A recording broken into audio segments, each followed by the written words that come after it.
full moon's got me up all sorts of hours. It's 4 a.m. right now. This whole week I've been getting up anywhere from 12:30 to 5 a.m. Most of it on the earlier spectrum. And when I can't sleep, I know that spirit has me up for a certain reason.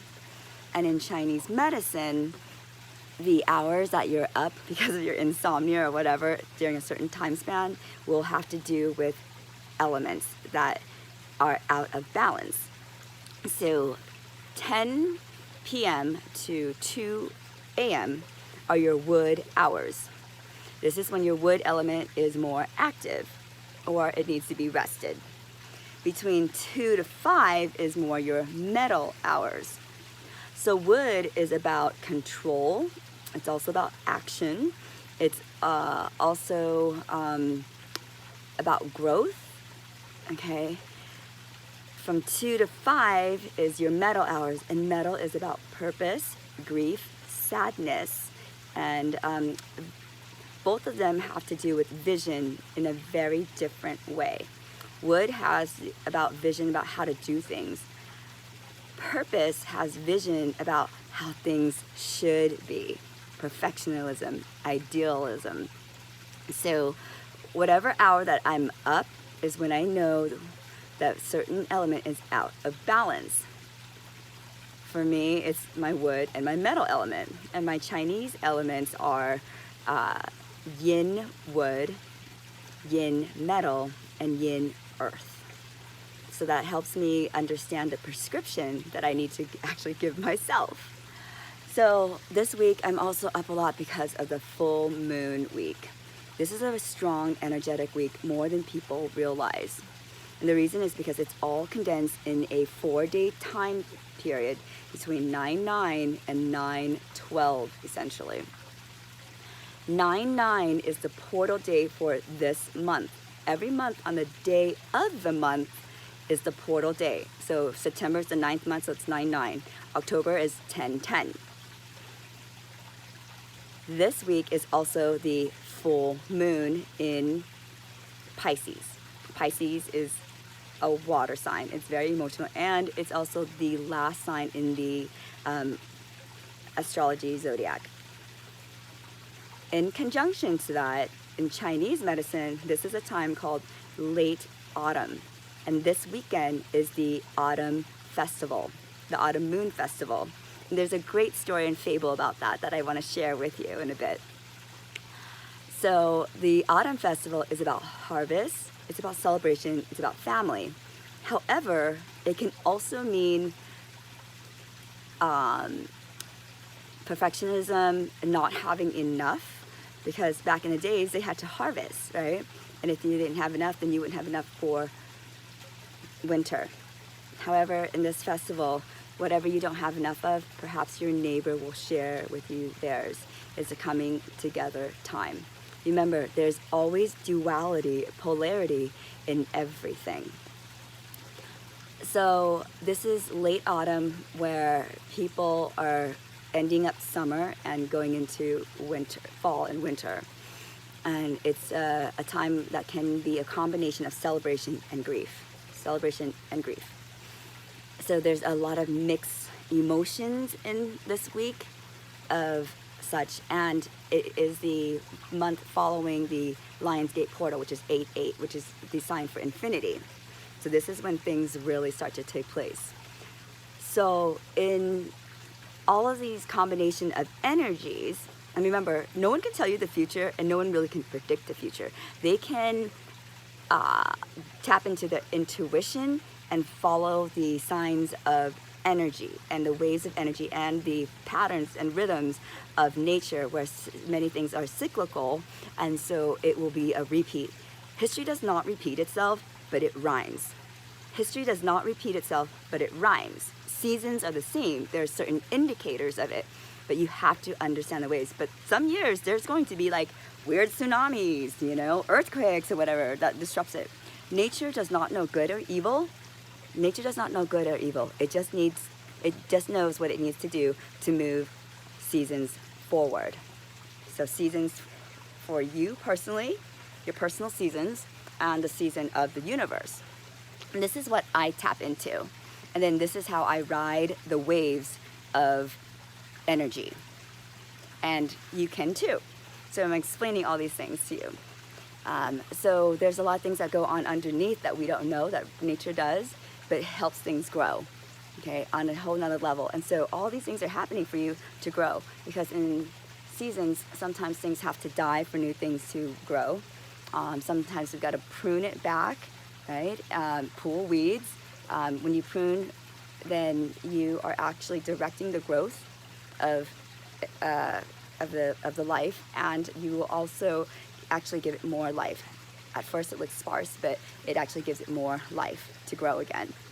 So right now, this weekend is that time of pulling things. So full moons are about letting go. So what do you have to pull? What's the weed in your head that has to be pulled and tended to for new things to grow? What weeds have taken over your garden, essentially? Now, what is it that you want to plant for the next year? Because you want to take inventory, like, well, that didn't go so well. Oh, that was really great. So that you know what to do for next year. And also how to then prime the land. Before you plant, you actually have to prime the land. And this is what people in their personal seasons in their first and second year need to do in the beginning of a cycle. So in my cycle, there's 9 years. The first 2 years are actually priming the land years and getting resources and dreaming again instead of starting new things, even though those are the beginning of the cycle. Okay, now I'm babbling again because I tend to do this. Too much information comes in at one time, and I always want to share with people because I want them to be educated, and then they can see why it makes sense. It may not always be logical, but it has to make sense to you, and to me in my own way. Okay, so during this time, it is very important to remember who you are, remember who you want to become. Remember who you want to become. Remember who your soul really is when I say remember who you are. Remember what your soul came here to do. Remember what you love and the celebration of it. Because there's going to be lots of things that are going to die off or needs to be taken away so that the new season will come and so that it can grow again. And so it's very important to be in higher vibrations, even despite all the grief that's going on, to remember all the goodness and all the blessings and how nature will take care of you and things will grow again. This too shall pass. This too shall pass. This too shall pass. And to laugh about the things that happen and create good memories from it so that you can later on create whatever you want from the memories of the future you, the memories of the happiness, of the joy, of the peace, and of the clarity. It's just a rhythm of life. So, this weekend, I hope that you choose to celebrate and remember all the good things, okay? And be in nature and how wonderful nature really is. So I want to talk to you about the Moon Festival. So all the cultures celebrate the moon because it's amazing and because it is the lightness in the dark, okay? The lightness in the dark, because in the darkness you can see the stars. So this weekend, whatever you do, honor Mother Earth, honor the moon, give your worries to the moon, release your problems in water, okay? I love to do my water ritual where I have a bowl and I kind of put flowers on it, essential oils, and then I write whatever it is that I want to let go of, and then I release it into the water. And sometimes I'll let go of people. Sometimes I will let go of people in which I honor the relationship that we have, and that whenever it flows back into my way, that it is for the best. But to purify that relationship, not the person, because that is your own judgment. So you want to purify the relationship. You can also bless the relationship by putting in a blessing for a person, and then you put that in the water. Any experience, any traumas, any health problems, whatever you want to remove, put into the water on a piece of paper. Whatever you want to bring in to flow into your life, put it in the water. You can put it in the same water. You don't have to have 2 different bowls, okay? The water knows what to do, okay? And remember in the movie Frozen, water has memory. And Dr. Emoto also talks about the beautiful effects of water and all his water theory. I'm going off on a tangent again. So now we have rituals with the moon. You can do anything you want and leave it under the moon. During the full moon, you want to clean your stones, purify your stones. So set it out in the moon. Have your kids be involved in it. Okay, create some like light festival. Whatever calls to you that feels good. Okay, so I want to tell you now about the Moon Festival in Asian cultures. I'm Vietnamese, I'm not Chinese. I just do Chinese face reading because that's really what it's known for, Chinese face reading. But I'm actually Vietnamese. But they are very similar because the Chinese colonized or ruled Vietnam for over 1,000 years. And so we have a lot of influence from them, from our foods to our cultures and certain religions like Buddhism. So this is moon cake. And my little girl picked it out because I took her to the store. I always want to introduce her to different cultures, and she liked this one. So there's lots of different types of moon cakes. There's some that are circular, some that have like different fillings in them, different decorations. This one here, my Vietnamese isn't very good, is đậu xanh. Đậu xanh is mung bean. Okay, and it's the yellow mung bean, even though sun means green. Anyways, it's yellow mung bean, and it says 1 hột vịt. Hột vịt is eggs, and so it's a quail egg. So there's a quail egg in here with mung beans, and sometimes the flavoring of the pastry is savory. It's savory or a little bit salty, or sometimes it's sweet. I hope this one is a little bit more on the sweeter side because Bella does not like savory. But there's a beautiful picture in it. It's about the lady in the moon. The lady in the moon is a story. And back in the day, the fable goes, there are 10 moons. And there's this guy named Hung Yi. Don't quote me on my names. I'm horrible at the direct translation of it. But Hung Yi, and he is an archer, and he shot down 9 of the suns because the suns were too much. They were too hot. They were scorching the earth and burning things, and everything was dying, and all the plants were dying, and so there was no harvest. So he shoots down 9 of the suns, leaving 1 of them, and he becomes a hero. The gods thank him, gives him a magical elixir of life, in which then he can have immortality. In that town that he lived at, there was a beautiful maiden, and her name was like Chung Hu or something like that. And so she saw what he did, and she fell in love with him. They get married. He was going to share this elixir with her.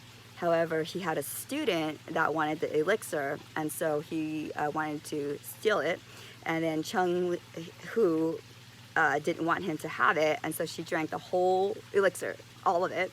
And so then it made her float to the moon, where then she lives forever and ever on the moon.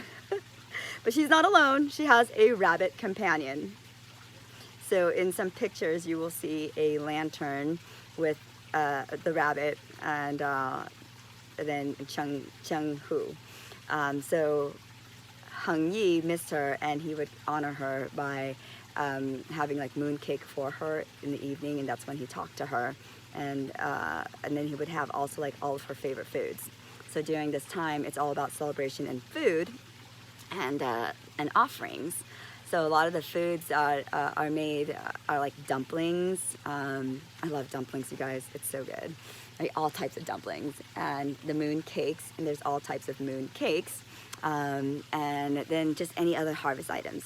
So this is a time in Chinese culture that they celebrate, and it's all about food and gatherings and family times, sharing foods. So this weekend, please try to have a gathering where you're sharing food or honoring food and doing anything under the moon, releasing all your problems and worries to the moon, and also casting your wishes to the moon. Okay, now sometimes these things seem silly. However, on the energetic field, it is not. We don't ask enough for help. The angels tell us that that we don't ask for help enough. They're there to help us, and we only ask when we're in desperation and need. But we really should ask every single day, and nothing is too much or too little. Okay. So I hope that you enjoyed these stories, and I hope that you enjoyed my rants. May you be free. May you find peace. May you have grace and courage. I forgot, in addition to this whole weekend, Mercury goes into retrograde. Mercury goes into retrograde for 3 weeks, and Mercury in retrograde means slow down, and that you can choose again.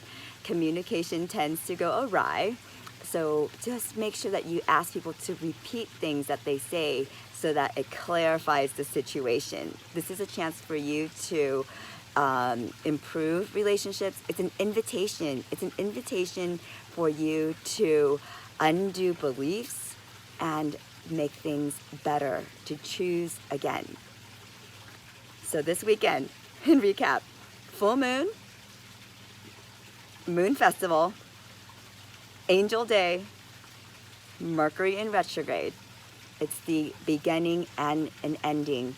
It's about celebration and grief. It's about filling yourself with memories of joy, noticing the blessings of things so that you can create again